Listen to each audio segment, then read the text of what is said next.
Үзэгчдэд энэ өдрийн мэндийг хүргэе. Улсын хурлын хамгийн газрын хэвлэл мэдээлэл олон нийтэд харилцах хэлцээс бэлтгэн өргөдөг.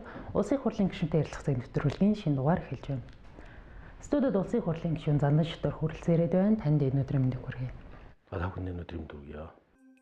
Гомбожовын Зандан Шүтэр 1987 онд 10 жилийн 77 дугаар дунд сургууль, 1992 онд Оросын холбооны улсын Эрхүү хотын улсын ардын аж ахуйн дээд сургуулийг санхүү эдийн засагч, 2012 онд Оросын холбооны улсын байгалийн эдийн засаг эрх зүйн улсын их сургуулийг тус төгссөн. Оросын холбооны улсын байгалийн эдийн засаг эрх зүйн улсын их сургуулийн хүндэт профессор цолтой. Тэрээр 1992-оос 1995 онд Зах зээлийн коллежийн маркетинг бизнес судалгааны төвд судлаач, санхүү эдийн засгийн тэнхимд багш. 1995-аас 1998 онд Хөдөө аж ахуйн банкны эдийн засагч, валютын хэлтсийн ажилтан, бүтцийн өөрчлөлтийн менежер, валютын хэлтсийн захирал, зээлийн мөнгөний бодлогын газрын захирлаар 1998-аас 2000 онд Монгол банкны сургалтын төвийн менежер, Хөдөө аж ахуйн банкнд Монгол банкны бүрэн эрх төлөөлөгч, эрх хүлээн авагчийн багийн гишүүн. 2000-аас 2003 онд Хаан банкны дэд захирал, 2003-аас 2004 онд Монгол улсын хүнс хөдөө аж ахуйн дэд сайдаар тус ажиллаж байжээ. Мөн тэрээр 2004-өөс 2012 оны хугацаанд Монгол улсын их хурлыг сонгох 4 дахь удаагийн сонгуулиар тус Монгол улсын их хурлын гишүүнээр сонгогдсон ажиллаж байсан. 2009-өөс 2012 онд гадаад харилцааны сайд, 2012-оос 2013 онд Монгол Ардын намын ерөнхий нарийн бичгийн дарга, 2013-аас 2015 онд Америкийн нэгдсэн улсын Стэнфордын их сургуулийн хөгжил ардчлал хуулийн засаглалын хүрээлэнд судлаачаар ажиллаж байгаад 2016 онд Монгол Улсын их хурлын 7 дахь удаагийн сонгуулиар Улсын их хурлын гишүүнээр сонгогдсон ажиллаж байна. Улсын хурлын намрын ээлж чуулга эхэлсэн байгаа. Энэ удаагийн чуулганаар нийтдээ 20-од асуудлыг хэлэлцэхээр төлөвлөсөн байгаа тийм ээ. Юуны тэргүүнд төсвийг хэлэлцэн, үргэлжлүүлээд хууль эрх зүйн орчны өөрчлөлттэй холбоотой асуудлууд байна. Мөн нийгмийн шинжтэй асуудлууд байна. Бизнесийн орчинд хамаарах хуулийн төслүүд байна. Тэгэхээр энэ чуулганы ач холбогдлыг та юу гэж харж байна? За ер нь улсын их хурлын намрын чуулган бол одоо төсвийг баталж, мөнгөний бодлогын үндсэн чиглэлийг баталж, эх жилийн эдийн засгийн өнгийг тодорхойлдгоороо ер нь их ач холбогдолтой анхаарал татсан тийм чуулган болдог. Тэгээ энэ удаагийн чуулган бол бүр илүү онцлогтой болж байгаа нь Монгол улс бол нэгдүгээрт өрийн хямралд орчод байгаа үед, хоёрдугаарт төсвийн хямралд орчод байгаа үед, гуравдугаарт эдийн засгийн хямралд орчод байгаа үед болж байгаагаар илүү онцлогтой юм намрын чуулган болж байна гэж хэлж байна. Өрийн хямрал гэдэг нь бол Монгол улсыг одоо гадны санхүү эдийн засгийн гол хэвлэлүүд бол одоо дампуурлаа зарлж магадгүй одоо гадаад өрийн эрсдэлтэй улсуудын тоонд оруулсан байна. Энэ аргагүй одоо Монгол улсын яг үнэн бод байдлаараа өр дотоодын нийт бүтээгдэхүүний харьцаа бол 87% хүрсэн. 4 өөр төсөвтэй. Тэгээ 4 өөр кармагаар одоо мөнгийг савируулж байгаажуулж байсан төсвийн сахилга батгүй улс байсан байна. Эдийг гадаад татгадгүй шүүмжлэл хэлцэж байгаа юм болж байна. Тэгээ хоёрдугаарт нь төсвийн хямралтай гэдэг нь энэ өрийнхөө байдал шалтгаалаад олж байгаа 5.3 их найд одоо 5.3 төгрөгийнхөө 5 төгрөгийнхөө 5.3 төгрөгийнхөө одоо 2 төгрөгийг баг хүн зээлийн үйлчилгээ бус юмд дахиад 3 төгрөгийг нь бол зээлийнхаа төлбөрт төлөхөөр олж байгаа орлогоо бүгдийг нь бол өрөндөө баг ингээд суудчихаар ийм төсөв хүлээж байна. Тэгээ орлого нь бол 5.3 их найд, зарлага нь бол одоо 9.6 их найд. Зөвхөн төсвийн алдрыг сүүлэг явуулсан байгаа төсөв дээр яг энэ байдал уу? Тэр нь яг одоогийн бод байдал. Одоо төсвийн тодорхойлолоор баталсан тоогоор 4.3 их найд төгрөгийн төсвийн алдагталтай үндсэндээ баг 18 төсвийн хувьд хүрсэн. Ер нь төсвийн алдагдал 10-аас дээш бол энэ улсыг төсвийн хямралд гүнзгий орсон улс гэж үздэг. За төсвийн алдагдал 5% байх юм бол энийг бол 5 хүртэл байх юм бол энийг бол хэвийн төсөв гэж үзнэ. 5-аас дээш бол хэвийн бус төсөв. 10-аас дээш бол одоо гүнзгий хямралтай төсөв гэж үзнэ. Өнөөдөр бол 18.2 гэдэг бол гүнзгийгийн гүнзгий хямарсан байгаа төсөв. Ийм л нөхцөлд энэ төсвийн хуулийг батлах гэж байна. Мөн бусад асуудлууд байгаа тийм ээ. Энэ чуулганаар хэлцгээр төлөвлөсөн. За энэ чуулганаар одоо мөнгөний бодлогын асуудал хэлцэгдэн. За мөн одоо аж ахуйн нэгжийн олгын албан татврын хууль, энэ төсвийг дагаж батлагддаг хуулиуд, аж ахуйн нэгжийн олгын албан татврын хууль, хүн болгоны одоо төлөх татвар, тэгээ тэр татвараар бүрдсэн төр ямар үйлчлэг үзүүлэх үү гэдгийг харуулдаг энэ татвар төсвийн хууль бол их чухал. Ач холбогдолтой ийм хуулиуд бол одоо бас хэрэгжнэ. Энэ дотор 20 дотор хууль дотор бол ер нь бас нийгмийн анхаарлыг татсан тэр гэр бүлийн хүчирхийллийн тухай хууль байна. Сая хойшлуулсан тийм ээ. За нэг засгийн газар шинээр өргөн барьсан гэр бүлийн хүчирхийллийн тухай хууль байна. Малчдын тэтгэврийн насыг 5 жилээр хойшлуулах, өргөжлүүлэх тухай хууль байна. Гэх мэтлэн одоо гарцааг бол өнөө маргаашгүй шийдэх ёстой ийм чухал хуулиуд хэлцэгдэх юм чухал. Тэгэхээр улсын хурлын чуулган завсарлуулах шийдвэр гарсан байгаа тийм ээ. Төр завсарлуулах 7 хоногийн хугацаатай.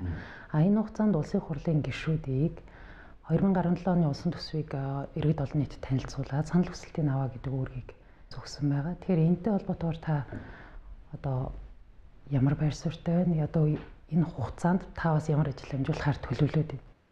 Гэхдээ өнгөрсөн 1 сарын хугацаанд бол одоо бидний хувьд маш зав зайг ажиллана. Одоо тойрогтой ажиллаж төсвийн бодит байдал ер нь цаашд ямар арга хэмжээ авах бол зүгээр гэдэг талаар саналуудыг сонсч ажиллаа. Ард түмний санал бодлоо сонслоо. За гадаад дотоодын донор орнууд хандлагч байгууллагуудтай уулзалт хийлээ. Би одоо Оросын холбооны улс төгсөгчдийн холбооны ерөнхийлөгчдийн хуваар Орос, Хятад, Солонгос, Непал, Индонез, Вьетнам Орос төгсөгчдийг цуглуулж эдийн засгийг яаж сэргээж хамтарч ажиллах болцооны талаар зөвлөлдлөө. Оросын холбооны улсын элчин сайдын явны элчин зөвлөгтэй уулзлаа. Бүгд найрамдах Хятад ард улсын элчин сайдтай уулзлаа. Энэ мал мах бүтээгдэхүүн экспортлох, Монголын экспортыг яаж нэмэгдүүлэх вэ? Хямралаас яаж гарах вэ гэдэг талаар санал солилцлоо. Америкийн нэгдсэн улсын Вашингтон хотод ажиллаж одоо бас Монголын эдийн засгийг дэмжих арчлыг бэхжүүлэх энэ парламентын чадхыг сайжруулах талаар санал солилцож ажиллаа. За ингээ энэ бүх гадны дотны санал бодлуудыг сонсоод нэгтгэж үзэх юм бол Монгол улсын хувьд одоо засаглалын реформыг шаардлагатай байна. Төсвийн реформыг шаардлагатай байна. Энэ шүүлтүр шанах шиг гоожод байгаа энэ бөглөөнүүдийг хааж иж төсөв үржигтэй болох нэ. Энэ бүхнийг сайжруулахын тулд нийтийн сонсголын тухай хуулийн сургалтыг хөлтөж хэрэгжүүлье. За энэ бол одоо зөвлөлт гарчлал гэдэг элемент юм. Хүмүүстэй зөвлөлдөж ярьдаг, ард түмний үгийг сонсдог энэ ажлуудыг зохион байгуулъя гэж. За яг энэ хугацаанд бидний хувьд одоо хамгийн анхаарч байгаа асуудал бол иргэдтэйгээ сонгогчдойгоо уулзж хахад нэгдүгээр тийм төсвийн бодит байдал дээр их санаа зовж байна. Ерөөсөө энэ одоо эдсэн уудсан энэ мөнгийг алгуулах хүмүүст хариулах тооцоож байна. Тэр офшор дансыг шалгаач.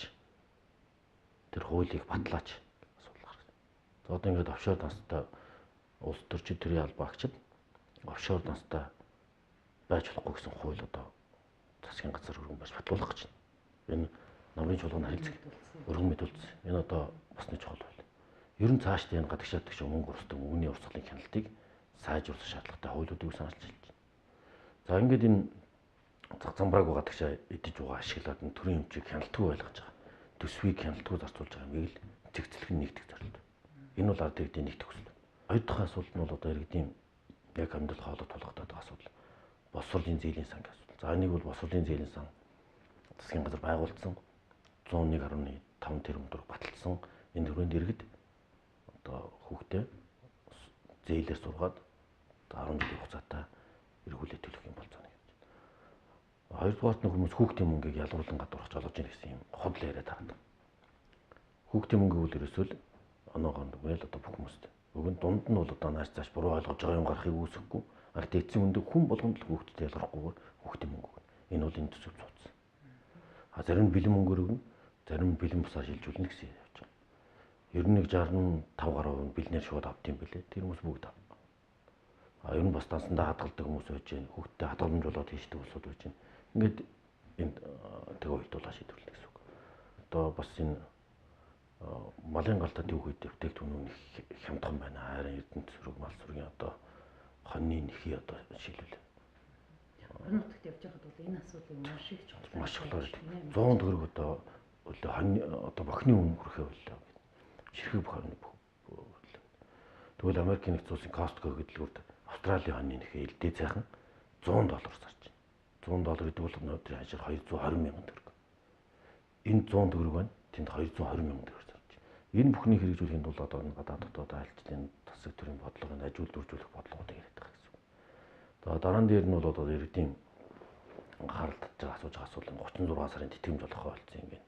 Тэтгэмж хасаад байна гэсэн. Тэгээ ард түмэн дээр бол энэ их хурл засгийн газар нэг л асуудал шийдсэн шүү дээ. Ард түмний карманаас нэг ч төрөх байхгүй. Харин хэд ч нээлэг хэсгээс тийм ээ нийгмийн баялагаас илүү хүрдэж байгаа хэсгээс татвар төлбөр хураамж бус дэлбэрээр одоо төрийн санхүүжилтэд бүрдүүлдэг нь төрийн санхүүг бүрдүүлдэг нь дэлхийн нийт энэ дэлхийн бүх улсын Америкийн нэгдсэн улсад 45% татвар 6 шаталтай авч байна. Одоо Швед, Скандинави орнууд 50 хүртэл тийм ээ. Японы өв залгын бэлэнтээр 80% байна. Гэх мэтлэн татварын тогтолцоо бол ихэд Монгол улсын татварын тогтолцоо бол Аазда хамгийн бага тогтолцоо гэж байна. Бага татвартай болсон. Одоо ерөөсөө флат буюу нэг шаталтай 10 хүн амгаалах албан татвар.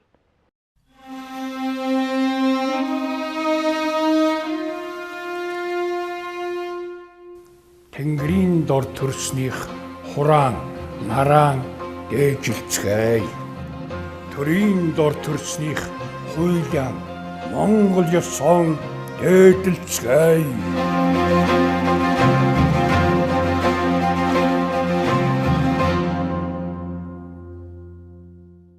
Төсвийн орлогоо төвлөрүүлэхтэй болохоор одоо барууны хэв маягаар ижил тэгш байх зарчмаар явдаг мөртлөөсөө зарцуулахтай болохоор нийгмийн халамжийн чиглэлд илүү их гаргаж байна. Зүүнний чиглэлийг баримталж байгаа. Тэгэхээр энэ асуудлыг одоо 2017 оны улсын төсвийн одоо төсөлд хэрхэн тусгасан байна вэ? А яг энэ дээр одоо зөв шийдэл гарцуудыг олж чадсан байна уу? Ер нь урт хугацаанд манай улсын төсвийн реформ их шаардлагатай байна. Манай төсвийн орлого тал нь нийлээд байдаг юм бол либертар барууны либертар эдийн засгийн онолоор тэгш татварын тогтолцоотой буюу флат татварын тогтолцоотой 10% 10-20 төгсөн хоёрхан аж ахуйн нэгжийн олгоалгонтой бол 10-20 төгс хоёрхан шаталтай татвараас хасагдах зардлуудыг бол бүгдийг нь оруулсан эхний 3 жил татвараас чөлөөлөгддөг гэх мэтлэн татварын яг ногдуулалтын үед бол манайх хамгийн тийм прогрессив тэгш гэсэн юм татварын 3 тогтолцоо байдгаас хамгийн либерал тогтолцоотой болсон. Либерал барууны либертар эдийн засгийн бол төсвийн зарлага тал нь либертариан эсрэг гэдэг буюу социал демократ чиглэлийн нийгмийн чиг баримжаатай төсвийн зарлагтай болсон. Халамж, тэтгэмж, совилол бол одоо бас барууны улсуудын хувьд бол илүү одоо тийм зүүнний чиг баримжаатай эдийн засгийн бодлого. За одоо Грек гэдэг одоо тэр либертар эдийн засгийн амлын үнэлэгчүүд их татвар. Тэгэхээр энэ бол одоо тийм Том Моррис гэсэн тийм зүүнний чиглэл байна. Нийгмийн зардал. Тэгээ энэ хоёрын гажуудал хамгийн гол нь одоо бодит байдал дээр буюу иргэдийн амьдралд улс орны эдийн засаг дээр ингээд шууд илэрдэг тийм үү одоо хор хохиролтой гэх юм уу тэрийг та онцолж байсан тийм. Тэгээ энэ нь бол ингээд манай төсвийг өөрийг нь цэвэр уул уурхаагаас хамааралтай болгож байна. Уул уурхаан орлого ихтэй байвал одоо дэлхийн зах зээл дээр металлийн үн өндөр байвал нүүрсний өндөр байвал манай төсөв бол энэ зардлаа нөхөж байна. Тэгэхээр энэ нь дандаа хэлбэлзэж идэг зүйл. Яг амьдрал шиг. Тэгтэл энэ хэлбэлзээ доош уруутахаар энэ төсөв маань 10-20% алдагдaltaа. Дээр нь төсвийн сахилга бат муу гахс юм бүх болж байна. Ийм учраас би бол өрийн бүтцийн өөрчлөлт гэдэг юмыг санал болгож байгаа. Өрийн бүтцийн өөрчлөлт бол одоо ус болгоно хийх хэрэгтэй. Гэдэг маань та яг ямар арга хэмжээ бүтцийн өөрчлөлтийг яаж хийх ёстой гэдэг дээр. За ер нь яг data restriction буюу одоо өрийн бүтцийн өөрчлөлт бол 3 чиглэлээр хийдэг. Одоо манайд бол 500 сая долларын төлбөр удахгүй гэдэг хэрэгтэй юм даа. Одоо он гараад 1 тэрбум долларын төлбөр хэрэгтэй. Энийг хугацааг сунгах. Нөгөөл дахин санхүүжилтийн зээл авч. Энэ одоо өндөр хүүтэй зээлүүдийг бага хүүтэй зээлээр солих асуудал бол өрийн бүтцийн өөрчлөлт хамгийн чухал гэсэн үг. Ингэснээр манай төсөв төвчөрж байгаа гол дарамтлага зээлийн хүүгийн үүсгэний төлбөр 1.3 их 84%-аар эрс бууруулах болцоотой. Жишээлбэл дотоодын бичээд өгсөн вексел бонд гэдэг 16% хүүтэй ийм төлбөрийн өрийн бичгүүдийг гаргаад ирсэн. Энэ бол засгийн газрын өр 16%. Ийм учраас хүүгийн төлбөр 1.3 их 80 болоод манай төсвийн орлогын 20% гэзлээд. Ийм учраас яг хэвээр гэхээр одоо 15-16% хүүтэй зээлүүдийг 5-6%, жилийн 5-6% хүүтэйгээр зээл солих юм бол 10%-аар төсвийн одоо хүүгийн зардал юм. 10% гэдэг чинь өөрөө 6-700 тэрбум төгрөгийн асуудал. Боломж бий. Энэ хувьд Байл байх. Маш олон боломжууд. Боломжуудыг бол харьцуулж судлах хэрэгтэй. Stand by хэдэн тэрбум доллар ямар өнөртэй. Ингээд нэг stand by их муу ингэ stand by сайн ингээд цээжний бангаар ярьдаг зүйл биш.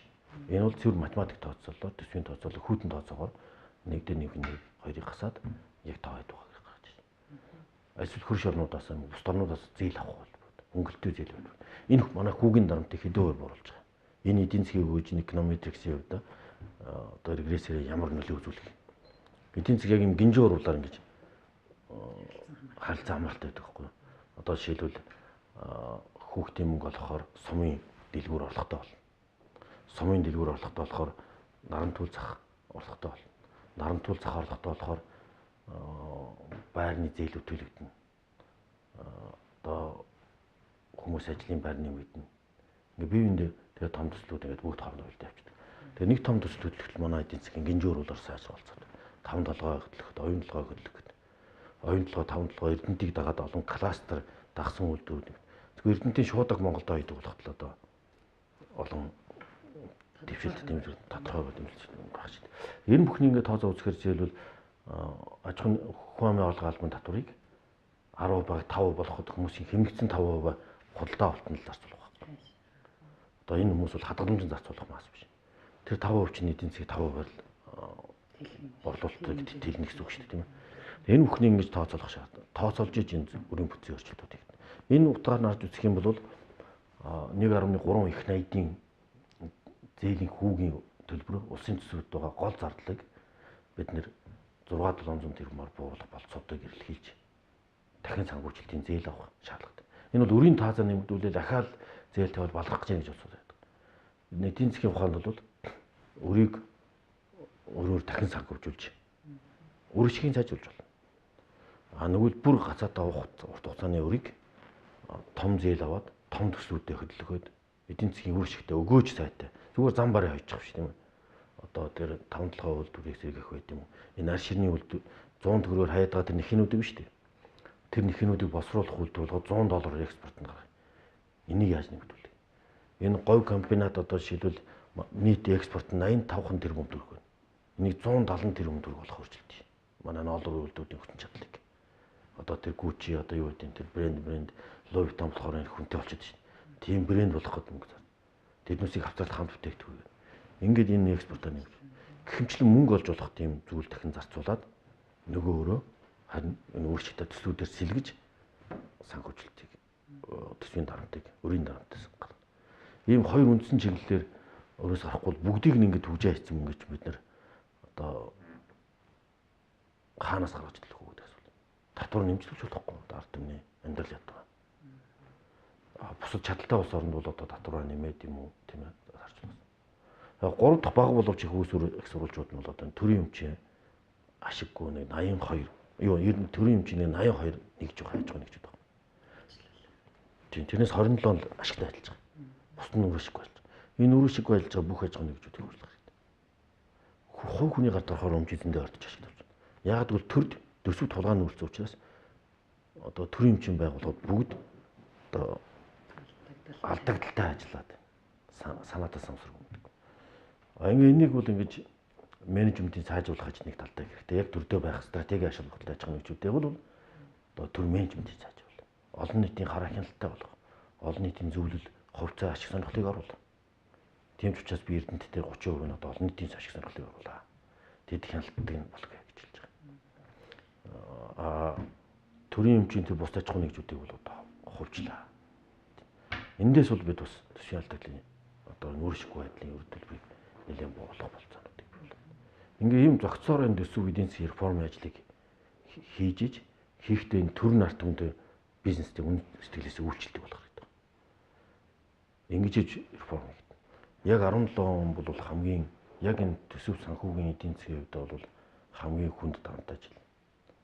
Одоо 17 онд одоо бид 1 тэрбум долларын өөр гадагшаа төлөх ёстой болно. 17 он дөнгөж гарангууд 18 оны 1 сард Чингис бонд ихний төлбөр хийгдэн $500 сая. Тэгэхээр гадаад үр төлбөрийн хувьд бол 17 он бол нэлээд тийм хатуухан бол. Ийм учраас л одоо ингээд торомзоо дарж, кардана татаж, бүсээ чангалж зогсох асуудлыг л одоо хэлж байгаа болохоос биш. Өсөх асуудлыг өсөрж байгаа юм шиг. Нөгөө талдаа бол эдийн засагт биш confidence building буюу одоо итгэлийг бий болгох асуудал хамгийн чухал. Монголын эдийн засаг жижиг эдийн засаг. Том төсвүүдээ одоо хөдөлгөөд эдийн засгийг эргэлтэнд оруулаад мөнгөний зээлийн зөв бодлого явуулаад гадаад зээл тусламжийн шинэ механизм хэрэгжүүлэх юм бол 17 он болов. Бүр огцом өсөлтийн жил байхыг ч хүсэхгүй. Энэ бүхэн гацгүй биднээс өөрсдөө шалтгаална. Засгийн газрын мэргэжлийн ур чадвараас шалтгаална. Засгийн газрын ажлын чадвараас шалтгаална. Одоо энэ шинэ засгийн газрын хувьд 17 он бол маш том өсөлтийн жил байх болцоо бол гадаад эдийн засгийн хувьд бий болж байна. Гадаад орчинд одоо Японы төв банкны бодлогын зээлийн хөв бол гасах болсон. Гасах зээлийн хөв чинь зээлийн хөв буурсан байна гэсэн үг шүү дээ. Гасах үедээ. Америкийн холбооны нөөцийн банк бодлогын хөвөө бууруулж, дэлхийд зээлийн хөв буурч байна. Энэ бол эдийн засаг саарамжаад ирэхээр эдийн засгийг хордлуулах гэж катализатор гэж одоо эдийн засгийг идэвхжүүлэх гэж зээлийн хөв буурдаг. Тэгээ энэ дэлхийд эдийн засгийн зээлийн хүч саарамжиж зээлийн хөв буурж байгаа нь манайх бол өрийн бүтцийн өөрчлөлт хийж бага хүүтэй зээл гаднаас олж авах болцоог нэмэгдүүлж байна. Нэгт. За бага хүүтэй зээлийг авснараа бид том эдийн засгийн төслүүдэд өргөжүүлж эдийн засгийн өсөлтийг хангах болцоог бий болгож байна. Ийм учраас энэ дээр маш бодлоготой, дистораттай ийм арга хэмжээнүүдийг авч хэрэгжүүлж чадвал эх хонд Монголын эдийн засаг бол эрс өөрчлөлт усах гэж байна. Гадны хөрөнгө оруулалтыг татна гэж яриад байна. Гадаадын хөрөнгө оруулалтын хууль муулиас болдог. Ерөөсөө л урьдчилан таамаглаж болохоос нөхцөл байдлыг л бий болгох. Үүний тулд бол одоо энэ захиргааны ерхий хуулийн дагуу сая нийтийн сонсголын хууль гэж би яриад байгаа. Нийтийн сонсголоор бизнесийн холбогдлолтой, татвартай холбоотой хуулийг хэлцүүлэхдээ ерөөсөө өмнө урьдчилаад хэлцдэг гэж. Нийтийн сонсголоор. Ашиг сонирхол өндөгдөж байгаа талууд оролцсон. Яг ашиг сонирхол өндөгдөж байгаа бүх талуудыг оролцуулсан. Зөвлөлдөх ёстой. За энэ улс төрийн эрхийн тухай олон улсын хууль гэж үүдэг. Хэрвээ паркинг газар гэдэг юм одоо эсвэл яг ашиг сонирхол нь хөндөгдөж байгаа хүний объект субъектэд нөлөөлж байгаа бол заавал тэр улсуудаа зөвлөдөж ярилцаж саналыг асуух хэрэгтэй. Санал авах хэрэгтэй. Улс төрийн эрхийг хангах хэрэгтэй. Монгол улсын үндсэн хуулийн 3-ын 1-дэр төрийн бүх эрх мэдэл Монгол улсын төрийн бүх эрх мэдэл ард түмний гарт байна. Энэ эрх мэдлийн ард түмэн өөрийнхөө сонгосон төлөөллөөр дамжуулж болон өөрөө шууд орцож хэрэгжүүлнэ гэж заасан байна. Энэ нь бол зөвлөлдөх арчлалын аргачлалаар буюу ард иргэд өөрөө орж санал бодлоо хэлж болно гэсэн шийдвэр гаргахад оролцож төр барьна гэсэн үг. Нөгөөх нь төлөөллөөр буюу улсын их хурлын гишүүдээр дамжуулж төр барьна гэсэн юм байна. Дөрөв төсвийн асуудал яригдчих жаад Эрдэнэт бас цус дурддагдсан. Эрдэнэт үйлдвэр болвол улсын төсвийн тодорхой хувийг бусад байгууллагуудаас харьцангуй их хэмжээний татвар одоо төлдөг газар шүү дээ, тийм ээ. За Эрдэнэтийн үйлдвэр дээр нэг тодорхой зүйл байна. Төрийн бэйс. Ер нь төрийн өмчийн бүх газар дээр хулгай нүүлээд байгаа. Энийг хаах хэрэгтэй. Монгол. Төсвийн байгууллага, төрийн байгууллага хоёр дээр хулгай нүүлдсэн байна гэж хэлэхдэггүй. Тэр нь одоо юугаар илэрч байгаа гэхээр нэг шахааны бизнес гэж нэрлэдэг. 9 шидийн үр ашиггүй зүйл шахдаг, өндөр үнээр шахдаг юм төрийн төсвийн байгууллагуудыг, улсын үйлдвэрийн газруудыг алдагдaltaй ажиллуулах нэг гол шалтгаан өгсөн болж байгаа. Энийг бол одоо бид дэмжиж болохгүй хаах хэрэгтэй. Бидний тийм байгаа учраас энэ шинэ цэвэр дээр хаах хэрэгтэй. Хоёрдугаарт нь мэдээж одоо тэнд шалгах хэрэгтэй зүйл байна. Эмч учраас засгийн газраас шалгах чиглэлийг хууль хэлтийн байгууллагууд шийдвэрлэх гэсэн. Ингээд энэгээр шалгагдаж энэ тодорхойлог. Эний дараа тэр нэг хэрэг асуудал. Хуулийн байгууллагууд ажиллаа. Ер нь энэ нийгмийг нэг хоёр хуваачаад байгаа. Тэгээ нэг талаасаа бол ингээ Монголын талд ороод ирж байгаа нь бол одоо үндэсний аж ахуйн нэгж болж байгаа нь түн шиг сайн зүйл байхгүй. Нөгөө талаас нь хууль зүйн олон асуудлууд байна гэдэг. Тэгээ энийг тодорхойлохын тулд би ийм саналыг зарчмын үеднүүдэд төвшүүлж байгаа. Энэ нийтийн сонсголын тухай хуулийг хэрэгжүүлж Эрдэнэтийн асуудлаар тэр сайхан билег ерхий сайдыг, тэр болор сайдыг өөр тэр нямдарж дарах. Одоо тэр холбогдох бүх хүмүүсийг нь уурж нийтийн сонсголыг улсын хурлын гишүүд бэлдэж асуултаатнаас асууг. Хууль зөрчсөн, зөрчөөгүй, татвар төлбөрөөс бүх асуудлыг нь тодорхойлох. Ийм учраас энийг бол нийтийн сонсголын хуулиар нэг сонсё гэдэг. Ийм санаачлагт би уриалж байна. Ийм учраас нийтийн сонсголын тухай хуулийн семинар сургалтыг зохион байгуулах асуудлыг улсын хурлын 5 газартаа бид ярилцаж шийдвэрлэж байна. Гаднаас одоо яг нийтийн сонсголын мэрэгчлэлтнүүдийг авчирч яаж энэ бэлтгэдیں, яаж зохион байгуулалтын нэг бүгдийг нь одоо сургалт явуулна. Тэгэхээр ярилцлагынхаа төгсгөлд танаас асуухгүй өнгөрч болохгүй нэг асуулт бол үндсэн хуулийн өөрчлөлт. Үндсэн хуулийг ер нь яагаад өөрчлөх ёстой юм? Ямар хэмжээний өөрчлөлт хийх хэрэгтэй юм? За ер нь яг улсын хурлын гишүүд бийг уриалж одоо бид үндсэн хуулийг өөрчлөлт оруулахын төлөө бүлгэн ажлын хэсгийг бол байгуулж ажиллаж байна. Судалгааны ажлууд хийгдэж байна гэсэн. Энэ гол асуудал өнөөдрийн манай хямралын нэг гол шалтгаан энэ засаглалын гажууд л байна. Тогтолцоо буруу. Тэгээ бүх юм тогтолцоор шигчлэхгүй. Тогтолцоог бид нэр өөрсдөө эвдлээ хийсэн. Янз бүрийн хууль гарах болгондоо эвдэлсээр гал энэ хууль тогтоох чадах нь алдагдсан. Гүйцэтгэх засаглалын гүйцэтгэх чадах алдагдсан. Засаглалын хяналт тавих, хариуцлагатай байх тогтолцоо чадах болгосон.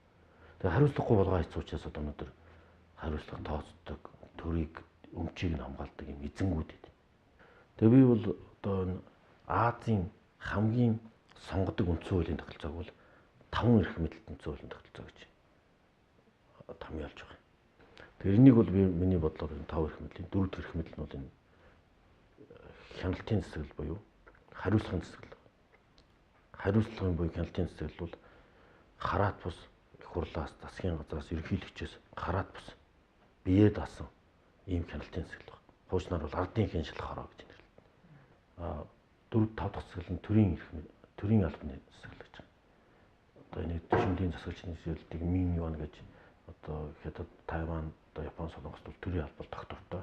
Аль нэг улс төрийн намаас хараад бас зөвхөн сонгон шалгуулалтаар чадвартай нь гарч ирдэг. Сонгон шалгуулалтын засаглал гэж нэрлэдэг. Манай төрийн албаны тухай хууль бол бас сонгон шалгуулалтын зарчмыг суурь болгодог шүү дээ. Энэс юугаар? Энэ хуулинд бол одоо ингээд зөндөө сайн байдаг. Хэрэгждэг. Яг гэвэл үндсэн хуулийн эрх мэдлийн байгуулалт шүү дээ. Толгой нь бол үндсэн хуулийн эрх мэдлийн байгуулалт болчоор одоо үндсэн хуулийн цэц шиг болчоор тэр доошоо хинээс чараад бусдаа бүх томилгоогоо хийдэг учраас тэр улс төрийн намч, ерөнхийлөгч, улсын хурл бүх бусад институтууд халдах хэрэггүй. Адил тэнцвэр үндсэн хуулийн эрх мэдлийн байгуулалт учраас. Тийм учраас төрийн алба тархлаад авчиж байгаа. Ийм хараат бус тогтолцоо бүрддэхээр төр цэврүүл болж байгаа. Үзэгчдээ улсын хурлын 5 газрын хэвлэл мэдээлэл олон нийтэд харилцагчаас бэлтгэн хүргэдэг улсын хурлын гишүүнтэй ярилцах цаг навтруулын энэ удаагийн дугаарыг түрээд өндөрлөж байна. Танд баярлалаа.